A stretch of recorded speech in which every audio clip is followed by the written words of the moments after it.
प्यारे बच्चों, स्वागत है आप सभी लोगों का हमारे ऑनलाइन क्लास में। बच्चों, आज हम लोग क्लास 9th का साइंस पढ़ेंगे। बच्चों, हम निसंदेह बहुत ही अच्छा वीडियो आपके लिए तैयार करते हैं। आप हमारे वीडियोस को पूरा अंत तक देखा करें और यदि आपको वीडियो पसंद आए तो लाइक, सब्सक्राइब और शेयर जरूर करें। चलिए बच्चों, तो स्टार्ट करते हैं वीडियो को बिना देरी किए हुए। ध्यान से देखिएगा, हम लोग क्लास 9th का साइंस पढ़ेंगे। बच्चों, ये बुक आपकी साइंस की 3 पार्ट में डिवाइड है।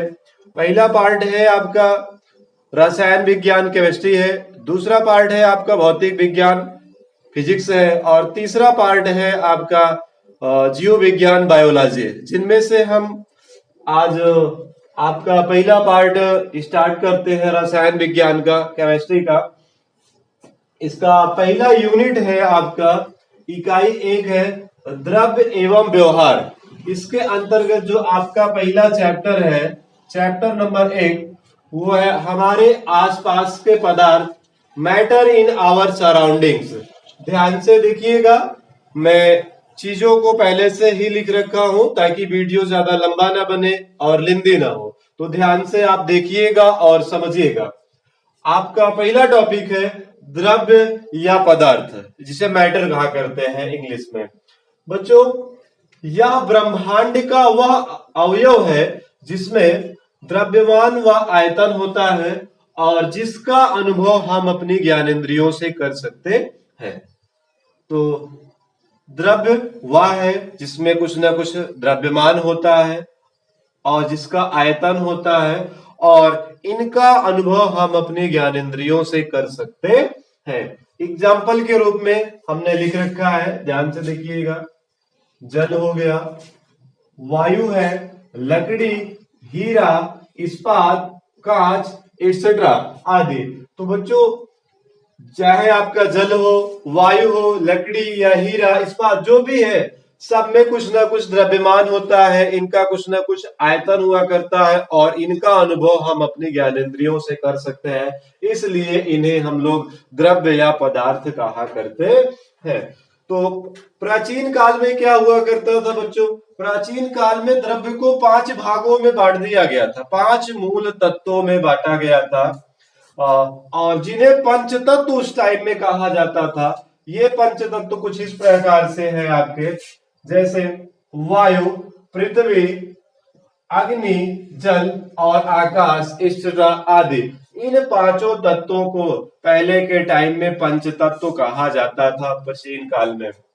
अब वर्तमान समय में हमारे वैज्ञानिकों ने, हमारे साइंटिस्ट ने, अब ये आपका जो पदार्थ है, द्रव्य है, मैटर है, इन्हें भौतिक और रासायनिक संरचना के आधार पर वर्गीकृत कर दिया है, अलग अलग भागों में बांट दिया है। जैसे आपका ठोस, द्रव, गैस, तत्व वगैरह, इस तरह से इसको विभाजित कर दिया है, बांट दिया है। अब आइए देखिएगा, पदार्थ से संबंधित महत्वपूर्ण पद, इसको पढ़ेंगे। Important terms related to matter, समझिएगा ध्यान से। इसके अंतर्गत जो आपका पहला टॉपिक है, पहला हेडिंग है, वो है आपका द्रव्यमान, मास। तो किसी वस्तु में उपस्थित पदार्थ की वास्तविक मात्रा को हम लोग उस वस्तु का द्रव्यमान कहते हैं, और द्रव्यमान को हम लोग स्मॉल m से प्रदर्शित करते हैं। तो द्रव्यमान क्या है बच्चों? कोई भी वस्तु है, उसमें उस पदार्थ का जो वास्तव में जो उसकी मात्रा होती है, उसे हम लोग द्रव्यमान कहते हैं, और द्रव्यमान को हम लोग स्मॉल m से प्रदर्शित करते हैं। एक नोट हमने लिख रखा है, ध्यान से देखिएगा। किसी वस्तु का द्रव्यमान सदैव निश्चित होता है। निश्चित का मतलब यह हुआ कि कोई भी वस्तु है, उसका द्रव्यमान हमेशा निश्चित होता है। दुनिया के चाहे जिस कोने में हम चले जाएं, द्रव्यमान कभी बदलने वाला नहीं है। यानी कहने का मतलब यह हुआ कि स्थान परिवर्तन का द्रव्यमान पर कोई प्रभाव नहीं पड़ता है, द्रव्यमान आपका निश्चित होता है। अब अगला टॉपिक है आपका भार है, जिसे वेट कहा करते हैं, समझिएगा ध्यान से। पृथ्वी अपने केंद्र की ओर जिस बल से किसी वस्तु को आकर्षित करती है उसे हम उस वस्तु का भार कहते हैं और इसे स्मॉल w से प्रदर्शित करते हैं। तो भार क्या है बच्चों?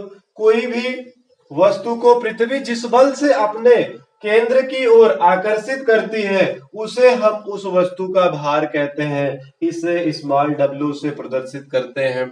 नोट पर ध्यान दीजिएगा, गौर करिएगा। स्थान परिवर्तन के साथ इसका मान परिवर्तित हो जाता है, बदल जाता है। यानी यदि हम स्थान का परिवर्तन करते हैं तो भार आपका बदल जाता है, वेट का मान चेंज हो जाता है। और भार और द्रव्यमान में यही अंतर है प्यारे बच्चों, यही मूलभूत अंतर है, ध्यान से समझिएगा। जो द्रव्यमान है आपका उसमें स्थान परिवर्तन का कोई प्रभाव नहीं पड़ता है, लेकिन जो भार है आपका उस पर स्थान परिवर्तन का भार पड़ता है, यानी स्थान परिवर्तन के साथ इसका मान परिवर्तित हो जाता है। अब आइए देखिएगा, द्रव्यमान तथा भार में संबंध, relation between mass and weight. आपका द्रव्यमान तथा भार में क्या संबंध होता है? तो ध्यान से देखिएगा बच्चों, यदि किसी द्रव्य का या पदार्थ का द्रव्यमान को हम लोग m एवं भार को w से प्रदर्शित करें, w से लिखें, तो इनके मध्य का जो संबंध होता है, रिलेशन होता है w बराबर mg। क्या होता है बच्चों? w बराबर mg होता है, जहां पर w आपका वेट है, भार है, m आपका द्रव्यमान है और g आपका गुरुत्वीय त्वरण होता है, जिसका मान 9.8 मीटर प्रति सेकंड स्क्वायर या लगभग 10 मीटर प्रति सेकंड स्क्वायर हुआ करता है।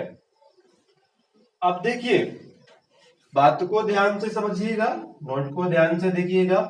स्थान परिवर्तन के साथ g एवं w का मान परिवर्तित हो जाता है। यानी कहने का तात्पर्य यह है बच्चों कि यदि हम स्थान परिवर्तन करते हैं तो जो हमारा स्मॉल g है, गुरुत्वीय त्वरण है, और भार आपका वेट w है, इनमें स्थान परिवर्तन के साथ परिवर्तन हो जाया करता है, इनका मान बदल जाता है।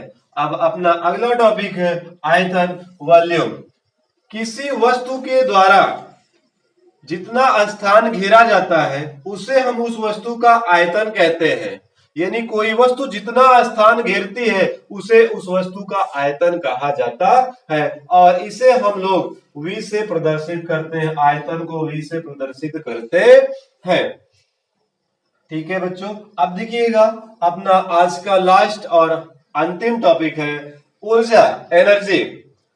किसी वस्तु के कार्य करने की क्षमता को हम उस वस्तु की ऊर्जा कहते हैं, और ऊर्जा को हम लोग ई से प्रदर्शित करते हैं।